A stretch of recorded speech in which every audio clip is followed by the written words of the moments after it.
আওয়ামী লীগের কথাই বলতেছি। এখন অনেকে বলতেছে যে নতুন একটা আওয়ামী লীগ, পরিশুদ্ধ একটা আওয়ামী লীগকে বাংলাদেশে রাজনীতিতে আনার দরকার। অনেকে এটা আমরা বিরোধিতা করতেছি বা অনেকেই বিরুদ্ধাচরণ করতেছে।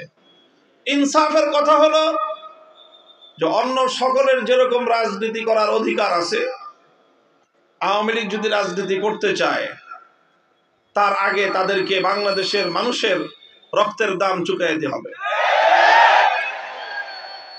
যতগুলো মানুষের, নিরপরাধ মানুষের রক্ত ঝরিয়েছে তারা, এই সব রক্তপাতের বিচার হোক। যথাযথভাবে বিচার হওয়ার পর এরপরে যদি কিছু আওয়ামী লীগ অবশিষ্ট থাকে তারা রাজনীতি করুক, আমাদের কোনো আপত্তি নেই। তবে আমি যতটুকু দেখেছি 2009 সাল থেকে নিয়ে 2024 সাল পর্যন্ত, মধ্যখানে 2013 সালের শাপলা চত্বর, 2021 সালের ব্রাহ্মণবাড়িয়ার শহীদ শাহাদাতের ঘটনা, এই সকল শাহাদাত এবং এই হত্যাযজ্ঞের সঙ্গে জড়িত মানুষগুলোকে যদি যাচাই বাছাই করে বিচারের কাঠগড়ায় দাঁড় করানো হয়, বাংলাদেশের কোনো একটা ইউনিয়ন ওয়ার্ড পর্যায়ের আওয়ামী লীগের কোনো নেতা অবশিষ্ট থাকবে বলে আমার মনে হয়। 2013 সালের 5ই মে যখন শাপলা চত্বরে রাতের গভীরে নবী প্রেমিক তৌহিদি জনতার বুকের উপর বুলেটের আঘাতে বুলেটের বৃষ্টি বর্ষণ করা হয়, সেই ঘটনার প্রত্যক্ষদর্শী ছিলাম আমরা, তার প্রত্যক্ষ আক্রমণের শিকার ছিলাম আমরা। রাতের বেলায় হত্যাযজ্ঞ তো হয়েছেই, এরপরে সকালে যখন এইরকম মানুষগুলো গুলিবিদ্ধ হয়ে, ক্ষতবিক্ষত হয়ে, রক্তাক্ত হয়ে, এই মানুষ হাজার হাজার লক্ষ মানুষের জনতা যখন এভাবে শাপলা চত্বর থেকে আমরা বিচ্ছিন্ন হয়ে গেলাম, যে যেদিকে পারলো জীবন নিয়ে পালিয়ে গেল। বহু মানুষ রাস্তায় রাস্তায় দেখেছি আহত অবস্থায়, কাউকে দুজন পাজাকোলা করে নিয়ে যাচ্ছে, কাউকে ভর দিয়ে নিয়ে যাওয়া হচ্ছে। অসংখ্য অগণিত মানুষ এভাবে যে যেদিকে পেরেছে চলেছে। রাজধানী ঢাকার এমন কোন হাসপাতাল অবশিষ্ট ছিল না যে হাসপাতালগুলোতে আহত মানুষগুলো গিয়ে আশ্রয় না নিয়েছে। প্রতিটি হাসপাতালে কিছুক্ষণের মধ্যেই দুর্বৃত্ত, সেই সময়কার ক্ষমতাসীন দলের দুর্বৃত্তরা প্রতিটি হাসপাতালে গিয়ে রেড দিয়েছে এবং কোথাও কোনো হাসপাতালে শাপলা চত্বরের আহত সেই নবী প্রেমিক জনতা চিকিৎসা গ্রহণ করবার সুযোগ পর্যন্ত পায় নাই। হাসপাতালগুলোতে গিয়ে সেই আহত অর্ধমৃত মানুষগুলোর উপর নতুন করে টর্চার চালানো হয়েছে। বাংলাদেশের কোথাও কোনো bus stand, rail station, launch station, কোনো একটা স্টেশন এমন অবশিষ্ট ছিল না যেখানে শাপলা চত্বর থেকে নবী প্রেমিক জনতা যখন নেমেছে, স্থানীয় গুন্ডা পান্ডা নিয়ে আওয়ামী নেতারা তৌহিদি জনতার উপর হামলা না চালিয়েছে। এরপরে 2024-এর জুলাই আগস্টে ওপেন সারা দুনিয়ার মানুষের কাছে অজস্র অগণিত প্রমাণ, শুধু বাংলাদেশের মিডিয়া নয়, সামাজিক যোগাযোগ মাধ্যম, আন্তর্জাতিক পর্যায় পর্যন্ত, জাতিসংঘ পর্যন্ত সকলের কাছে তার প্রত্যক্ষ দৃষ্টান্ত বিদ্যমান। অসংখ্য অগণিত বুলেটের আঘাত এবং প্রতিটি তৃণমূল পর্যায়ের ছাত্রলীগ, যুবলীগ, আওয়ামী লীগের নেতারা তারা ওপেন খোলা মাঠে বন্দুক নিয়ে, রিভলভার নিয়ে ছাত্র জনতার বিরুদ্ধে, তৌহিদি জনতার বিরুদ্ধে বুলেটের আঘাত ছুড়ে মেরেছে। এইভাবে যদি বিচার করা হয়, এই সকল ডকুমেন্টস গুলোর উপর ভিত্তি করে যদি জুলাই হত্যাকাণ্ড, 2021-এর হত্যাকাণ্ড, 13 সালের হত্যাকাণ্ডের যদি বিচার করা হয়, তাহলে একজনে বলেছে 300 আসনে নির্বাচন করার প্রার্থী পাওয়া কঠিন হবে আওয়ামী লীগ। এরপরে যদি পাওয়া যায় করুক নির্বাচন। যদি এই সব বিচার হওয়ার পরে যদি আওয়ামী লীগ রাজনীতি করতে চায় করুক। আমি দেখেন এই সমস্ত কথাগুলি বলা আমার উদ্দেশ্য নয়, পরের যে কথাটা এখন বলতেছি সেটা বলা হলো আমার উদ্দেশ্য। আওয়ামী লীগ যদি রাজনীতি করতে চায় করবেন, তাহলে একটা কথা আমাদের পক্ষ থেকে, আলেম সমাজের পক্ষ থেকে আমি দ্ব্যর্থহীন ভাষায় তাদেরকে বহুবার বলেছি, আজও আপনাদের মাধ্যমে তাদের কর্ণকুহরে আওয়াজ পৌঁছে দিতে চাই। তোমাদেরকে একটা বিষয় সংশোধন করে আগামীর বাংলাদেশের রাজনীতির মাঠে নামতে হবে। সেই বিষয়টা হলো যে আওয়ামী লীগের লোকজনের একটা স্বভাব, তারা মুসলমানরা নামাজ পড়ে, নামাজ নিয়ে আমাদের সঙ্গে তাদের খুব একটা বিতর্ক নাই, রোজা রাখে বিতর্ক নাই, ঈদের নামাজ নিয়ে বিতর্ক নাই, জানাজার নামাজ নিয়ে বিতর্ক নাই, অন্যান্য ধর্মীয় কর্মকাণ্ড নিয়ে বিতর্ক নাই।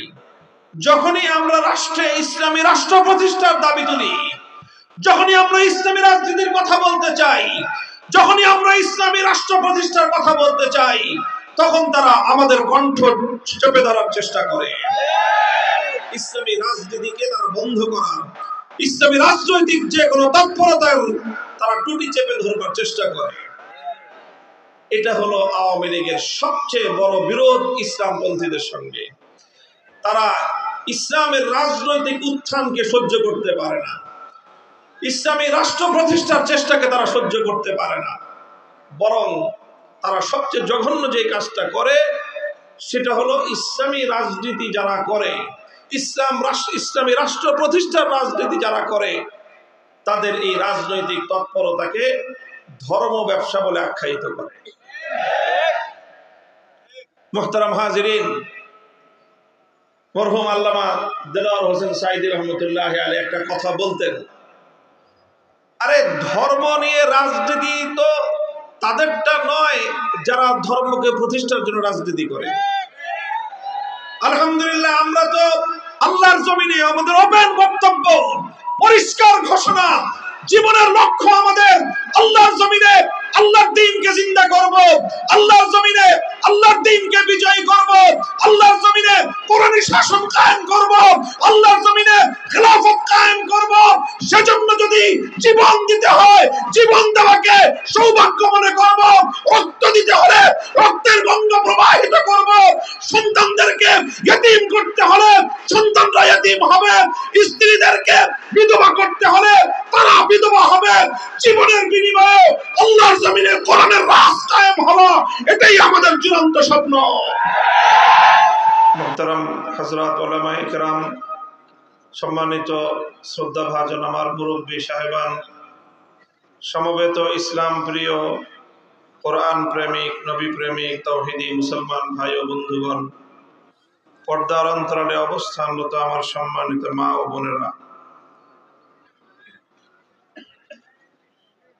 বাইতুল হুদা জামে মসজিদ প্রাঙ্গণে আয়োজিত আজকের এই ইসলামী সাহিত্য কেন্দ্রের উদ্যোগে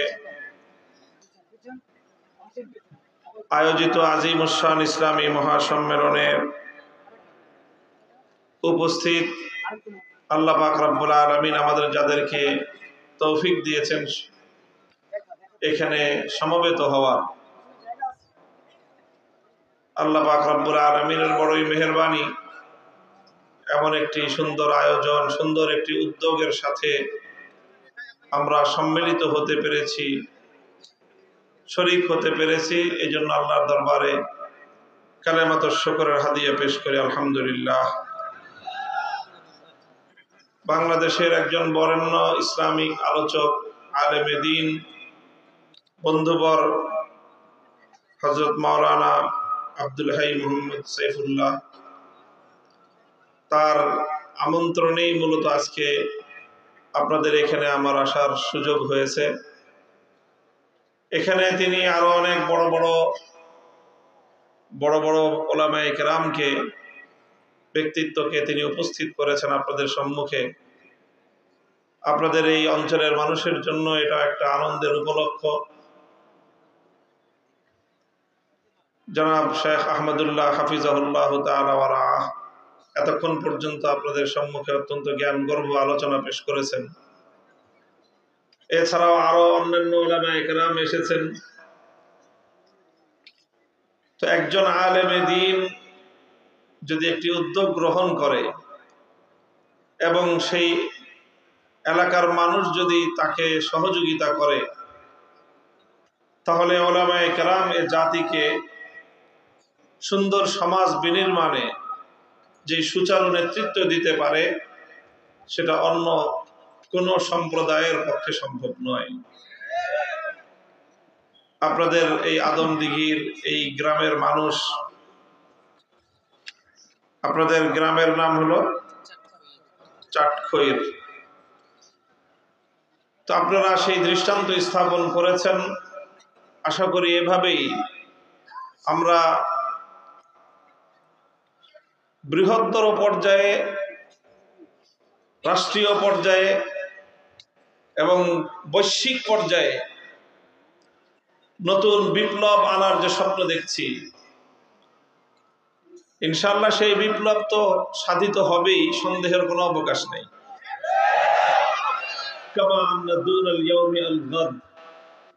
আজ রাত অবসান হওয়ার পর যেরকম আগামীকাল প্রত্যুষে সূর্যের উদয় ঘটবে, নতুন আলো উদ্ভাসিত হবে, নতুন দিন আসবে, এ কথায় যেরকম সন্দেহের কোনো অবকাশ নেই, সারা পৃথিবী জুড়ে বিস্তৃত বর্তমান এই জাহেলিয়াতের কবর রচিত হয়ে তার ধ্বংসস্তূপের উপর ইসলামের বিজয়ের পতাকা উঠবে।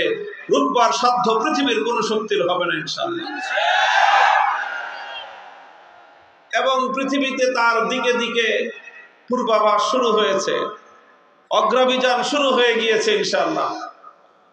তো এভাবে আমরাও আমাদের অঞ্চল থেকে, আমাদের এই জনপদ থেকে ছোট ছোট মসজিদ ভিত্তিক সমাজ গড়বার যে আহ্বান, যে দাওয়াত, মসজিদ মুসলমানদের সকল কাজের কেন্দ্রবিন্দু, এই মসজিদ ভিত্তিক সমাজ যদি আমরা নির্মাণ করতে পারি আজকে ক্ষুদ্র পরিসরে, এটাই আগামী দিনে বৈশ্বিক পরিসরে ইসলামের বিজয়ের প্রথম ধাপ হিসেবে বিবেচিত হবে ইনশাআল্লাহ। আল্লাহ পাক রব্বুল আলামিন আপনাদেরকে কবুল করুন, আপনাদের এই উদ্যোগকে আল্লাহ পাক সাফল্যমণ্ডিত করুন। মুহতারাম হাজিরিন, আমি আপনাদের সম্মুখে কোরআনে কারীমের সূরাতুন নিসার ৬০ নম্বর আয়াতটুকু তেলাওয়াত করেছি। সংক্ষিপ্তভাবে এই আয়াতের উপর কিছু আলোকপাত আমি করব আপনাদের সম্মুখে। আপনারা যেমনটা জানেন, আমার আলোচনার অনেকেই শুনে থাকেন, বর্তমান মিডিয়া এবং সামাজিক যোগাযোগ মাধ্যমের কল্যাণে সামনাসামনি দেখা হোক বা না হোক, যারাই কথাবার্তা বলি আমরা কিছু মানুষের সামনে আমাদের আলোচনা শুনে আপনারা অভ্যস্ত। আপনারা জানেন যে একটা বিষয় আমার আলোচনার মধ্যে প্রাধান্য পায়, সেই বিষয়টা হলো রাষ্ট্র এবং রাজনীতি। আমি রাষ্ট্র এবং রাজনীতি নিয়ে কিছু কথা আমার আলোচনার মধ্যে থাকেই, এবং এটা আমি পরিকল্পিতভাবে এবং এটা আমি টার্গেটকৃতভাবেই বলে থাকি, ইচ্ছাকৃতভাবেই বলে থাকি। আমার এই কথাগুলো বিপুল পরিমাণ ধর্মপ্রাণ মুসলমানদের মধ্যে যেরকম উদ্দীপনা তৈরি করে, উৎসাহ জাগায়, আবার অনেক মানুষের মধ্যে এক ধরনের বিরক্তি অথবা অ্যালার্জির চুলকানির উপদ্রব তৈরি করে। আমাদের সমাজে কিছু মানুষের মধ্যে পশ্চিমা জাহিলিয়াত, ইসলাম বিরোধী পশ্চিমা যে সমাজ ব্যবস্থা, ইহুদিবাদী যে বিশ্ব ব্যবস্থা তৈরি করা হয়েছে, তারা মানুষের মধ্যে, বিশেষ করে মুসলমানদের মধ্যে পর্যন্ত এইরকম একটা মনোভাব সৃষ্টি করতে চেষ্টা করেছে এবং অনেকাংশে তারা সফল হয়েছে। সেটা হলো যে কোরআনের কথা বলবেন, ধর্মের কথা বলবেন, নামাজের কথা বলবেন, রোজার কথা বলবেন, হজ যাকাতের কথা বলবেন, পর্দা পশিদার কথা বলবেন, হুজুররা সব কিছু বলবেন, কিন্তু রাজনীতি নিয়ে কোনো কথা বলবেন না। এই যে কথাটা, যে অর্থাৎ রাজনৈতিক বিষয় নিয়ে কোনো কথা বলতে গেলে আলেম ওলামাদের কাছ থেকে রাজনীতির কোনো কথা এক শ্রেণীর মানুষ শুনতে চায় না। শুনতে তো চাইবে দূরের কথা, বলতে চাইলে কণ্ঠ চেপে ধরবার চেষ্টা করা হয়। এটার বিরুদ্ধে আমাদের লড়াই, এই জাহিলিয়াতের বিরুদ্ধে আমাদের যুদ্ধ, এই জাহিলিয়াতের বিরুদ্ধে সংগ্রাম করে এই জাহিলিয়াতকে উৎখাত করাটাই হলো আমাদের মঞ্জিলের মাকসাদ।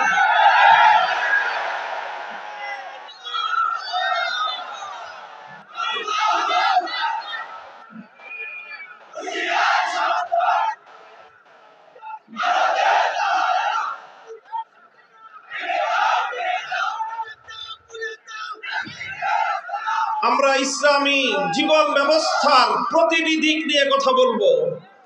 উলামায়ে কেরামের দায়িত্ব ইসলামের প্রতিটি শাখা প্রশাখা বিষয়ে মানুষকে সচেতন করা, মানুষকে সজাগ করা, কোরআন এবং হাদিসের দিক নির্দেশনা মানুষের সামনে তুলে ধরা।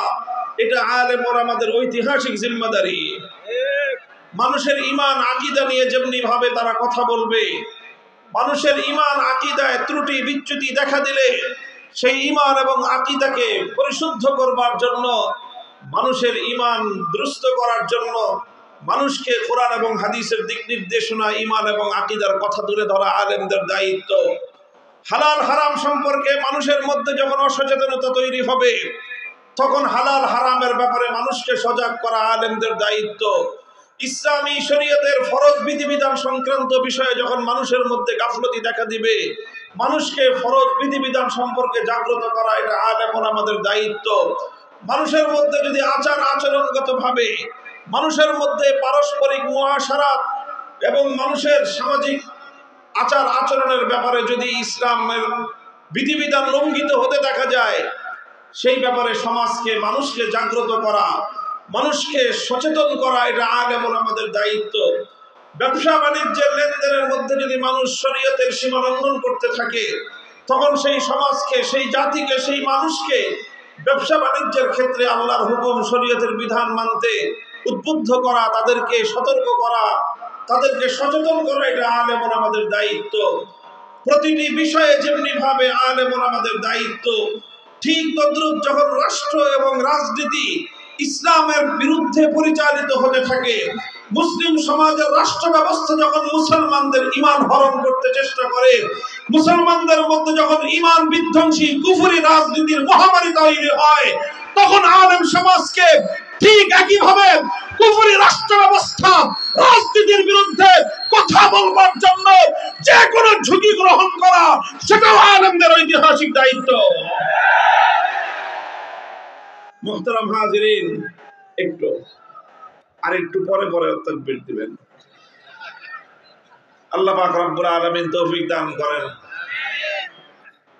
দেখেন, কথা প্রসঙ্গে কথা চলে আসে, কিছু কথা বলতে গেলে অনেক রাজনৈতিক প্রসঙ্গ আসবে। মূলত আমরা কোরআনে কারীমের প্রতিটি জীবন দর্শন যেরকম মানুষের সামনে তুলে ধরি, কোরআনে কারীমের এবং ইসলামের অন্যতম একটি গুরুত্বপূর্ণ বিধান হলো ইসলামের রাজনৈতিক দর্শন, ইসলামের রাষ্ট্র ব্যবস্থা, ইসলামের রাজনৈতিক মতবাদ, সেই কথাগুলো মানুষের সামনে বলতে হয়।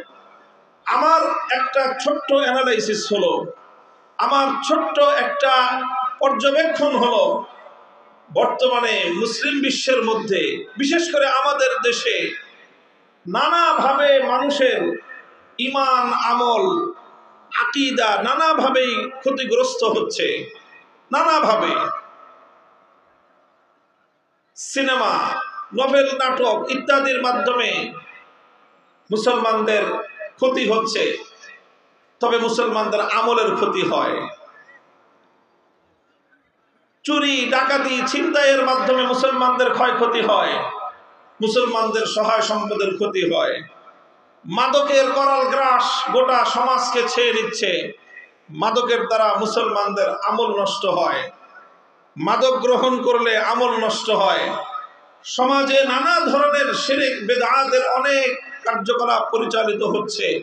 এই সমস্তের দ্বারা সমাজ মুসলমানদের সুন্নতের উপর আমলের যেই বিধিবিধান, সেটা ক্ষতিগ্রস্ত হয়। তবে সবচেয়ে বেশি ভয়ঙ্কর যে প্রবণতা মুসলমানদের মধ্যে পরিচালিত, যেটার দ্বারা মুসলমানদের ঈমান নষ্ট হয়, তার মধ্যে সবচেয়ে উল্লেখযোগ্য বিষয় হলো বর্তমান প্রচলিত পশ্চিমা রাজনীতি ব্যবস্থা। সেই রাজনীতির মাধ্যমে সবচেয়ে বেশি মুসলমানদের ঈমান হরণ হয়। অথচ এই বিষয়ে আমরা অনেকটাই নীরব দর্শকের ভূমিকা পালন করি। আল্লাহ পাক রব্বুল আলামিন এই রাজনৈতিক আক্রমণ থেকে মুসলমানদের ঈমান এবং আমলকে হেফাজত করেন। মুহতারাম হাজিরিন, এই যে একটা রাজনৈতিক পট পরিবর্তন বাংলাদেশে ঘটেছে, 16 বছরের ফ্যাসিবাদ, স্বৈরতন্ত্র, এই দেশের মানুষের বুকের উপর চেপে বসা একটা জগদ্দল পাথর আল্লাহ পাক রব্বুল আলামিনের সাহায্যে অপসারিত হয়েছে। এদেশের মানুষ মুক্ত বাতাসে নিঃশ্বাস গ্রহণ করার সুযোগ পেয়েছে। ফালিল্লাহিল হামদু আলা যালিক। আমরা আল্লাহ পাকের শুকরিয়া আদায় করি।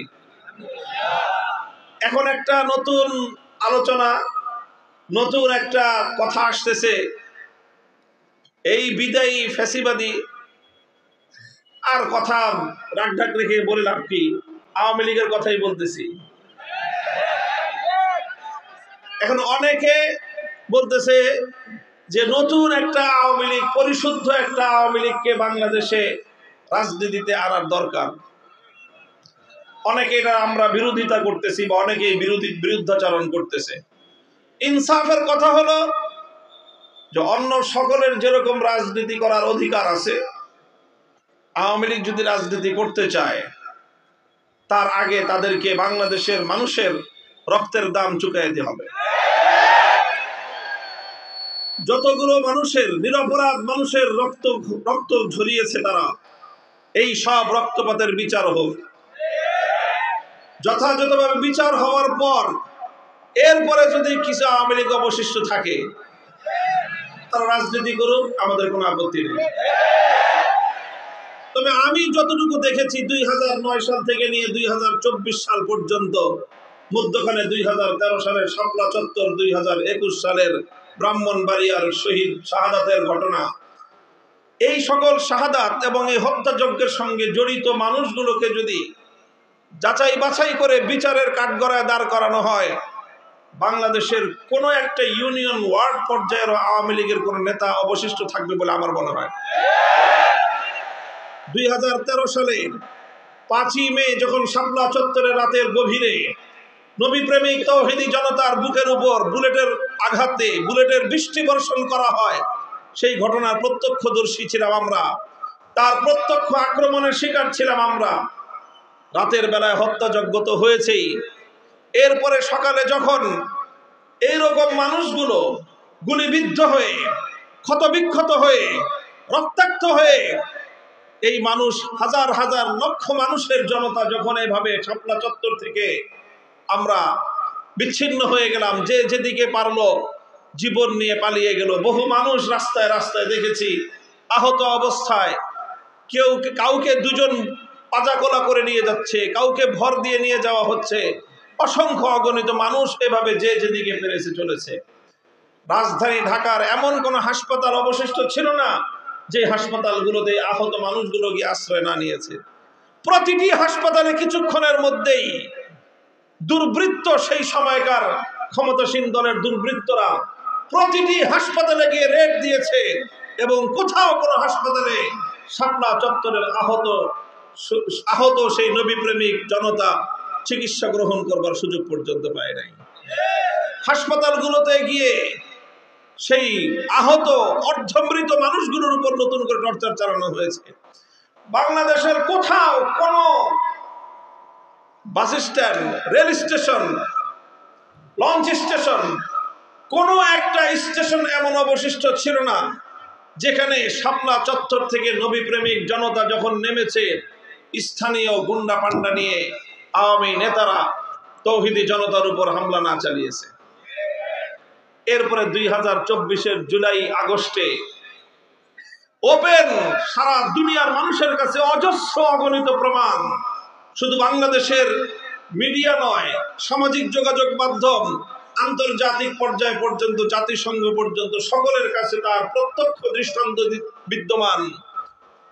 অসংখ্য অগণিত বুলেটের আঘাত এবং প্রতিটি তৃণমূল পর্যায়ের ছাত্রলীগ, যুবলীগ, আওয়ামী লীগের নেতারা তারা ওপেন খোলা মাঠে বন্দুক নিয়ে, রিভলভার নিয়ে ছাত্র জনতার বিরুদ্ধে, তৌহিদি জনতার বিরুদ্ধে বুলেটের আঘাত ছুড়ে মেরেছে।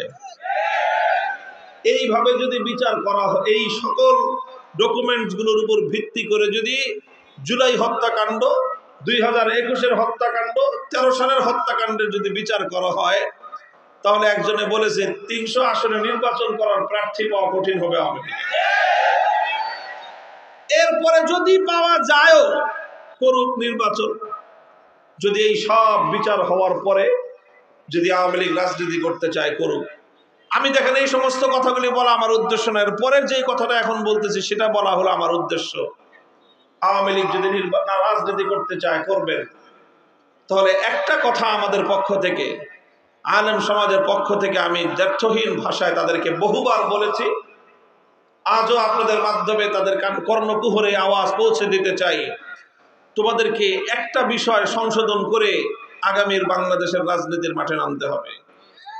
সেই বিষয়টা হলো যে আওয়ামী লীগের লোকজনের একটা স্বভাব, তারা মুসলমানরা নামাজ পড়ে, নামাজ নিয়ে আমাদের সঙ্গে তাদের খুব একটা বিতর্ক নাই, রোজা রাখে বিতর্ক নাই, ঈদের নামাজ নিয়ে বিতর্ক নাই, জানাজার নামাজ নিয়ে বিতর্ক নাই, অন্যান্য ধর্মীয় কর্মকাণ্ড নিয়ে বিতর্ক নাই। যখনই আমরা রাষ্ট্রে ইসলামী রাষ্ট্র প্রতিষ্ঠার দাবি তুলি, যখনই আমরা ইসলামী রাজনীতির কথা বলতে চাই, যখনই আমরা ইসলামী রাষ্ট্র প্রতিষ্ঠার কথা বলতে চাই, তখন তারা আমাদের কণ্ঠ চেপে ধরার চেষ্টা করে। ইসলামী রাজনীতিকে তারা বন্ধ করার, ইসলামী রাজনৈতিক যে কোনো তৎপরতার তারা টুটি চেপে ধরবার চেষ্টা করে। এটা হলো আওয়ামী লীগের সবচেয়ে বড় বিরোধ ইসলামপন্থীদের সঙ্গে। তারা ইসলামের রাজনৈতিক উত্থানকে সহ্য করতে পারে না, ইসলামী রাষ্ট্র প্রতিষ্ঠার চেষ্টাকে তারা সহ্য করতে পারে না। বরং তারা সবচেয়ে জঘন্য যে কাজটা করে সেটা হলো ইসলামী রাজনীতি যারা করে, ইসলামী রাষ্ট্র প্রতিষ্ঠার রাজনীতি যারা করে, তাদের এই রাজনৈতিক তৎপরতাকে ধর্ম ব্যবসা বলে আখ্যায়িত করে। মুহতারাম হাজিরিন, মরহুম আল্লামা দেলোয়ার হোসেন সাঈদী রহমতুল্লাহ আলাইহি একটা কথা বলতেন, আরে ধর্ম নিয়ে রাজনীতি তো তাদেরটা নয় যারা ধর্মকে প্রতিষ্ঠার জন্য রাজনীতি করে। আলহামদুলিল্লাহ, আমরা তো আল্লাহর জমিনে আমাদের ওপেন বক্তব্য, পরিষ্কার ঘোষণা, জীবনের লক্ষ্য আমাদের আল্লাহর জমিনে আল্লাহর দ্বীনকে জিন্দা করব, আল্লাহর জমিনে আল্লাহর দ্বীনকে বিজয়ী করব, আল্লাহর জমিনে কোরআনী শাসন কায়েম করব, আল্লাহর জমিনে খেলাফত কায়েম করব। সেজন্য যদি জীবন দিতে হয়, জীবন দেওয়াকে সৌভাগ্য মনে করব, রক্ত দিতে হলে রক্তের গঙ্গা প্রবাহিত করব, সন্তানদেরকে ইতিম করতে হলে সন্তানরা ইতিম হবে, স্ত্রীদেরকে বিধবা করতে হলে তারা বিধবা হবে। জীবনের বিনিময়ে আল্লাহর জমিনে কোরআনের রাজ কায়েম হওয়া, এটাই আমাদের চূড়ান্ত স্বপ্ন।